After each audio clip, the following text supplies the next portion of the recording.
Anti narcotic task போர்ஸுக்காக ரூபாய் 264.14 கோடி ஒதுக்கப்பட்டிருக்கு. உங்களுடைய முன்னாள் முதலமைச்சரும் சரி, நீங்கள் துணை முதலமைச்சர் இருக்கும் பொழுது இந்த போர்ஸுக்காக எத்தனை கோடி ரூபாய் நீங்க ஒதுக்கி இதற்கான பணிகளை நீங்க மேற்கொண்டீர்கள் பதிவு பண்ணுங்க.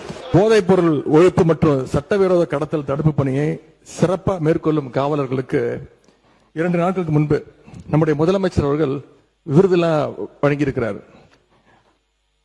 விருது எதற்காக பாத்தீங்கன்னா, போதைப் பொருள் ஒழிப்பு மற்றும் சட்டவிரோத கடத்தல் தடுப்பு நடவடிக்கையை சிறப்பாக மேற்கொண்டதற்காக, கடந்த ஒரு வருடமாக சிறப்பாக பணியாற்றியதற்காக 15 காவல்துறை அதிகாரிகள் மற்றும் காவலர்களுக்கு முதலமைச்சர் அவர்களே விருது கொடுத்திருக்கிறாங்க.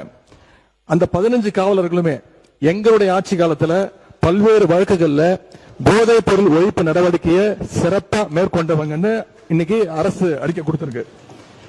விருது பெற்ற அந்த 15 காவலர்களும் எத்தனை கிலோ போதைப் பொருட்களை பறிமுதல் பண்ணாங்க, எத்தனை குற்றவாளிகளை பிடிச்சாங்க, எவ்வளவு நாட்களுக்கு அவங்களுக்கு எல்லாம் தண்டனை வாங்கி கொடுத்திருக்காங்க, இந்த விவரங்களை எல்லாம் அரசு வெளியிட்ட செய்தி குறிப்பில் தெளிவா சொல்லியிருக்கிறீங்க. போதைப் பொருள் தடுப்புக்கு எங்க ஆட்சியில நடவடிக்கை எடுக்கல அப்படின்னா அப்புறம் என்னதுக்கு இந்த காவலர்களுக்கு முதலமைச்சர் அவர்கள் விருது கொடுத்தார் அப்படின்னு இங்க நான் பதிய வைக்க விரும்புகிறேன்.